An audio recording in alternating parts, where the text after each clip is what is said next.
এখনো পর্যন্ত পর্যাপ্ত গ্যাস প্রত্যেকটা বাসায় বাসায় পায় না। আমাদের মা বোনেরা এখনো কষ্ট করে লাকড়ির চুলায় রান্না করে আমাদেরকে বাঁচিয়ে রেখেছে। এই মা বোনেদের এই কষ্টের শিকার কোনোদিনও কোনো রাজনৈতিক দল করতে পারবে না।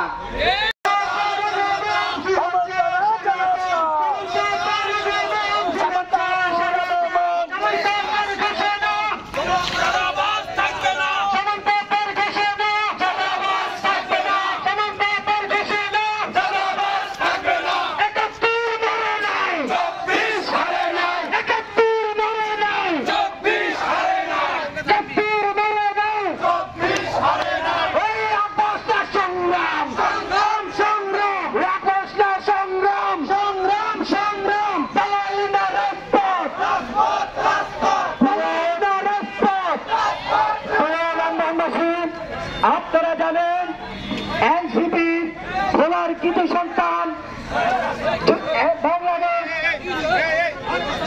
এই ক্রান্তিকালে ছাত্র জনতার নতুন রাজনৈতিক দল জাতীয় নাগরিক পার্টির শ্রেষ্ঠ যুগ্ম আহ্বায়ক ভোলার কৃতি সন্তান সামান্তা শান্তি ইতিমধ্যে আমাদের মাঝে উপস্থিত হচ্ছেন। ভোলার কৃতি সন্তান জাতীয় নাগরিক পার্টির জ্যেষ্ঠ যুগ্ম আহ্বায়ক সামান্তা শারমিন ইতিমধ্যে আপনাদের মাঝে উপস্থিত হয়েছেন। এই মুহূর্তে তিনি আমাদের স্টেজে আছেন। তিনি লন্ডনবাসীর জন্য ছোট বক্তব্য স্থাপন করবেন। আমার প্রিয় ভোলাবাসী, লালমোহনের অধিবাসী বৃন্দ, আসসালামু আলাইকুম। ছাত্র জনতার অভ্যুত্থান ঘটেছিল 2024 সালে 15 বছরের ফ্যাসিস্ট আমল শেষে। এই 15 বছর ফ্যাসিস্ট আমল আমরা যা যা দেখতে পাচ্ছি তা কোনো কিছুই ভুলে যাবার নয়। সেই সাথে ভুলে যাবার নয় 24 সালে আমরা ছাত্র জনতার যে অভূতপূর্ব যে প্রতিরোধ দেখেছি, এই প্রতিরোধ ভুলে যাবার নয়। আমরা 15 বছর এদেশের প্রত্যেকটা প্রতিষ্ঠানকে জনগণের বিরুদ্ধে ব্যবহার হতে দেখেছি।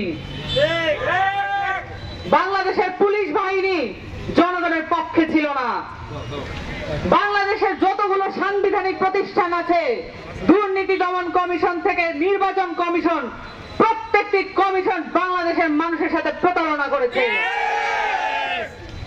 এছাড়াও আমরা দেখেছি বাংলাদেশের যত বিরোধী রাজনৈতিক দল আছে তারাও বাংলাদেশের মানুষের সাথে সেই সততা অবলম্বন করতে পারে নাই। তারাও বাংলাদেশের মানুষের পিঠ পিছে নিজেদের সুবিধা আদায় করে নিয়েছে। সেটার পরিক্রমা এখনো আমরা দেখতে পাচ্ছি। বাংলাদেশে যত ধরনের অসুবিধা আছে, পুরো বাংলাদেশের রাষ্ট্রব্যাপী অনেকগুলো অসুবিধা আছে, অনেকগুলো সমস্যা আছে, কিন্তু সেই সাথে জেলা ভিত্তিক অনেকগুলো সমস্যা আছে। ভোলা জেলার জন্য সবচাইতে বড় সমস্যা কি? সবচাইতে বড় এখনো পর্যন্ত পর্যাপ্ত গ্যাস প্রত্যেকটা বাসায় বাসায় পায় না। আমাদের মা বোনেরা এখনো কষ্ট করে লাকড়ির চুলায় রান্না করে আমাদেরকে বাঁচিয়ে রেখেছে। এই মা বোনেদের এই কষ্টের শিকার কোনোদিনও কোনো রাজনৈতিক দল করতে পারবে না। বিগত যত রাজনৈতিক দলেরা আছে তারা শুধু নিজেদের দলীয় স্বার্থ কায়েমে ব্যস্ত। তারা আমাদের রাষ্ট্রীয় স্বার্থ এবং জনগণের স্বার্থ নিয়ে চিন্তিত নয়।